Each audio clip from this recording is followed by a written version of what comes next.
everyone. Sidney St. James here today for another exciting episode of this Christmas season Parable Stories. But before I kick off, like I always do, I want to bring your attention, as you know I am an author, but way back when, probably 20 years ago, I always had this book right here in mind to write. And what it is, it's a true story. It's about the first lady ordained in the Louisiana Presbytery and in the whole state of Louisiana. And this is her life story.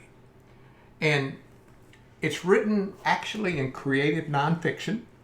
And creative nonfiction is something that you take a true story written from her actual memoirs and you add twists and turns and something exciting to make it entertaining reading. And I think you'd really enjoy this book because this woman, the Reverend Ada Slayton Bonds, still to this very day, is a mentor to so many women going to be ordained, to be a minister. So get a chance, go pick it up, okay? Now, on with my story. Season 8, Episode 6, found in Luke 15:15 through 32. The parable of the Prodigal Son. In a small, close-knit community, there lived a wealthy businessman, and his name was David, and he had two sons. One was named James, the other Daniel, who were poles apart in their personality. James, the older son, was responsible, diligent, and deeply committed to his father's business. Daniel, on the other hand, was adventurous, carefree, and had an insatiable wanderlust. As the years went by, Daniel's desire for freedom and exploration grew stronger. He learned and he yearned to break free from the confines of his hometown and experience the world. Filled with a sense of relentlessness, he approached his father one day, said his father's name is David, and made a bold request. He wanted his inheritance early so he could embark on a long way journey of self-discovery. Reluctantly, David agreed to Daniel's request, knowing that his son needed to find his own path. With a very heavy heart, he divided his wealth between James and Daniel, allowing Daniel to set off on his grand adventure. Excitement coursed through Daniel's veins as he boarded a plane bound for distant lands. He immersed himself in new cultures, indulging in the finest delicacies and extravagant experiences. His life was a whirlwind of parties, luxury, newfound freedom. However, as time passed, so did his fortune. Unbeknownst to Daniel, his newfound friends were attracted to his wealth, not his character.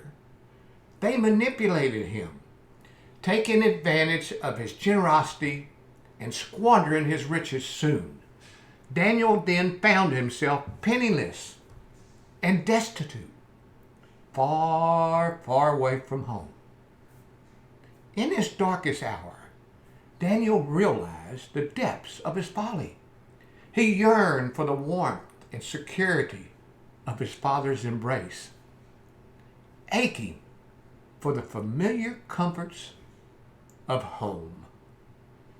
Overwhelmed with shame and regret, he made the difficult decision to return, hoping against the hope that his father would accept him back, even as a lonely servant. As Daniel made his way back to his hometown, his heart raced and pattered in his chest with trepidation. He had rehearsed his apology countless times, over and over, hoping that it would be enough to mend the shattered bonds with his family. As he had reached the outskirts of town, he saw a figure way out there on the horizon. His father, David. David, upon catching sight of his wayward son, ran towards him with open arms. He embraced Daniel tightly, his love and his forgiveness radiating through every word he spoke. And David called for a big celebration, inviting the entire community to join in this joyous reunion. His son, who was lost, had been found.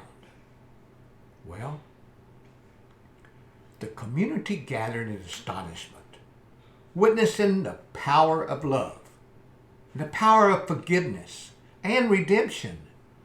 They marveled at the lengths to which David went to welcome his prodigal son back into the family fold.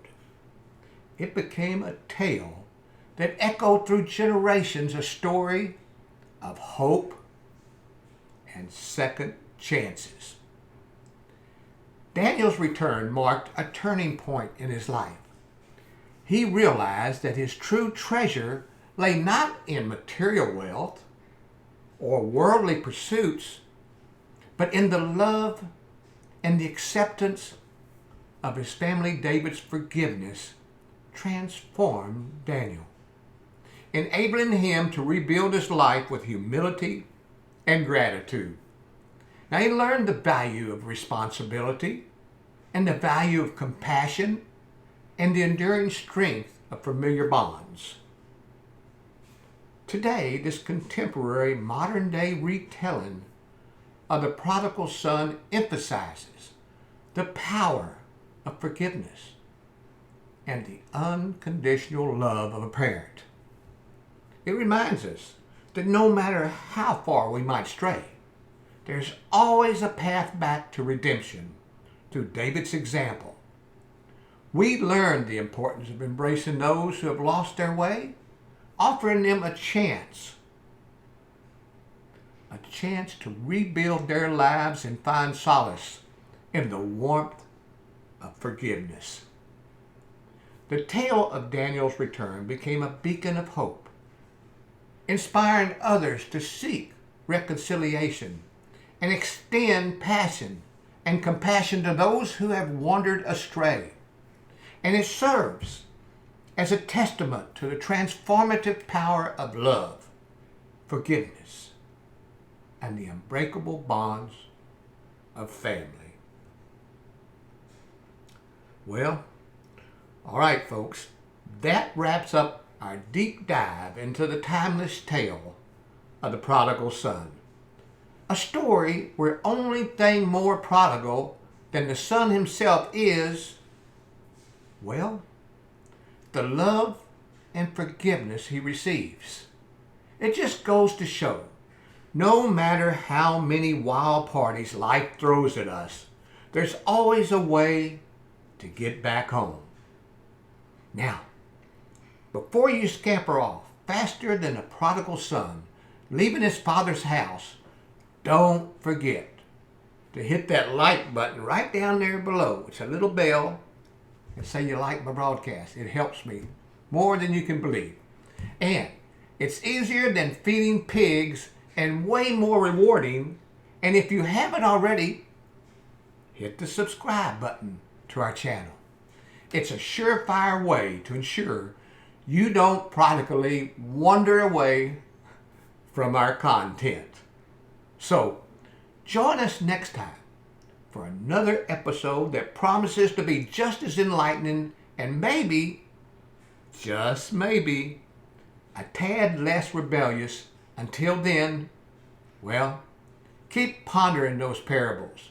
And remember, no matter how far you roam, there's always a way back to good vibes and great stories. Until then, see you later, alligator. And after a while, crocodile. Peace.